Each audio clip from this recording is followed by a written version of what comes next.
여리는 마침내 할머니 넙덕의 죽음에 숨겨져 있던 진실에 닿습니다. 넙덕이 죽음은 왕실 깊숙이 숨어있던 권력 다툼의 희생이었습니다. 이 모든 걸 알아버린 여리는 왕실의 권력자들이 진짜 원흉이라는 사실에 충격을 받습니다. 그녀는 오랫동안 억눌렀던 죄책감과 슬픔을 직면하며 그리고 결심하죠. 이대로 물러나지 않겠다고. 넙덕의 죽음을 헛되게 두지 않겠다고. 여리는 이제 진실을 밝히기 위해 그리고 이 고리를 끊기 위해 스스로 운명의 중심에 서기로 합니다. 왕 이정은 어느 순간부터 불안한 눈초리로 외조부 김봉인을 바라보기 시작했습니다. 언제나 곁에서 자신을 도와주고 조언해주던 가장 믿었던 어른.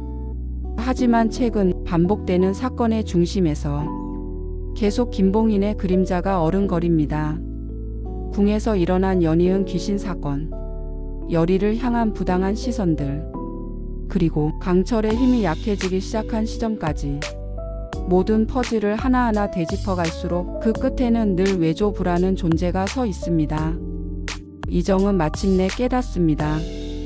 지금까지 자신이 따르고 의지해왔던 모든 판단과 결정, 그 모든 것이 김봉인의 의도된 조종 아래 있었음을, 왕실을 통제하고 조선을 장악하려는 냉철한 야심가였던 것입니다. 충격과 배신감. 이정은 처음으로 왕으로서의 권위가 아니라 사람으로서의 정의를 고민하기 시작합니다. 그는 더 이상 침묵할 수 없습니다. 왕이라면 마땅히 정의를 선택해야 한다고 지금껏 들은 수많은 말들이 이제 가슴을 찌르듯 다가옵니다.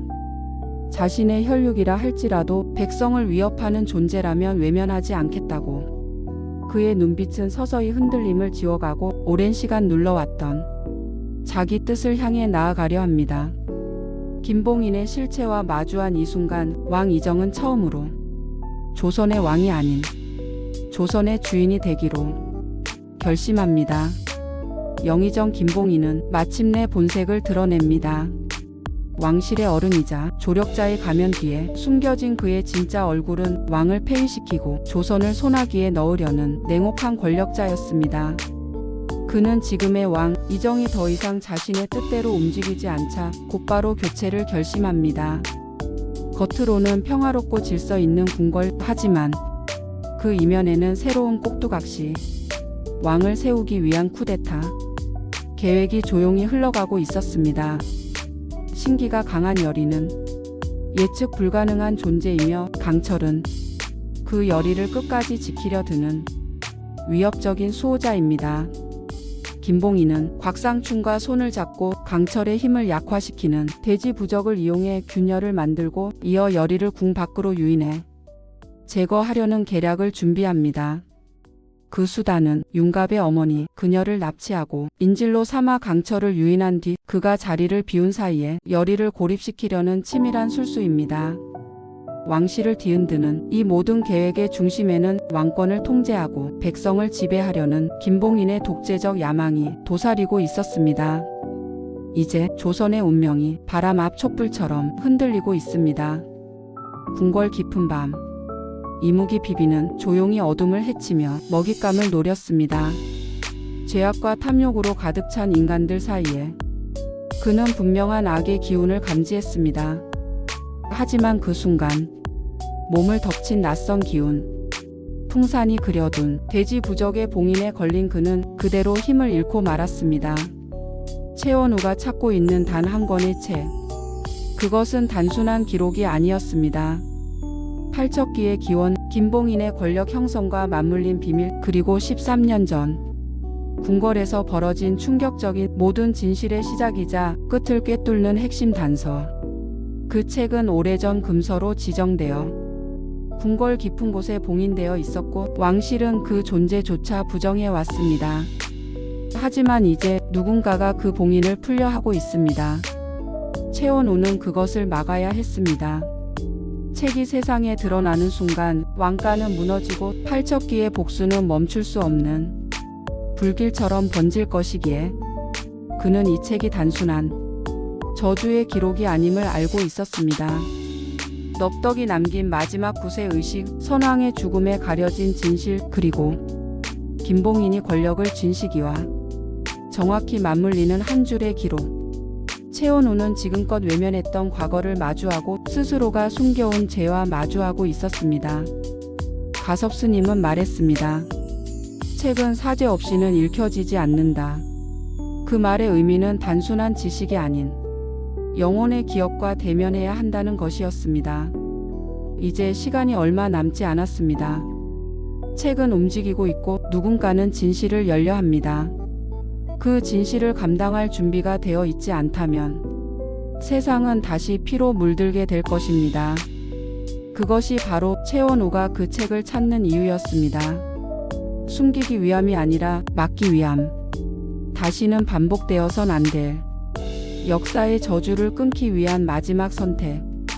열의와 강철의 로맨스가 마침내 최고조에 달합니다. 오해와 증오, 복수심으로 얽혀있던 두 사람. 그 깊은 틈을 지나 서로의 진심이 마주 닿은 순간이었습니다. 열의는 오랜 시간 동안 강철을 증오해왔습니다. 자신의 할머니 만신 넙덕의 죽음에 그가 연루되었다고 믿었기 때문입니다. 하지만 모든 진실이 하나둘 밝혀지며 그 믿음은 오해였다는 사실을 마주하게 됩니다. 그 순간 그녀의 마음속에 무너져 내린 건 단순한 증오가 아니었습니다. 자신도 모르게 깊이 쌓여있던 감정, 그 감정이 사랑으로 바뀌고 있음을 열의는 느낍니다. 강철 역시 마찬가지였습니다. 처음엔 윤갑의 기억에 끌려 열의를 지켜보던 강철. 하지만 시간이 흐르며 그는 깨닫습니다. 자신이 열의를 보는 눈빛은 윤갑 때문이 아닌 바로 자신이 그녀를 향한 마음을 품고 있기 때문이라는 것을 그는 말합니다. 널 지키고 싶은 이 마음. 이제야 확신이 생겼다. 이건 내 마음이야. 위험한 상황 속에서도 서로를 위해 몸을 던졌던 순간들. 눈빛 하나, 손끝의 떨림, 그 모든 것에 서로의 마음이 담겨 있었던 겁니다. 이제 열의도 더는 부정할 수 없습니다. 그가 자신을 위해 대신 상처 입었을 때 느꼈던 걱정과 두려움. 그 모든 감정은 증오가 아닌 애틋함에서 비롯된 것이었습니다. 서로를 향한 감정은 더 이상 감출 수 없는 진실이 되었습니다. 운명처럼 어긋났던 인연이 마침내 사랑이라는 이름으로 이어지고 있는 순간. 그리고 그 사랑은 다가올 더 큰 위기 속에서 서로를 지탱하게 될 유일한 희망이 됩니다. 여러분의 상상은 어디까지 가셨나요? 이번 영상이 재미있으셨다면 좋아요와 구독 그리고 댓글로 의견 남겨주세요. 당신의 내피셜이 진짜 다음 회차가 될 수도 있습니다. 그럼 다음 영상에서 다시 만나요.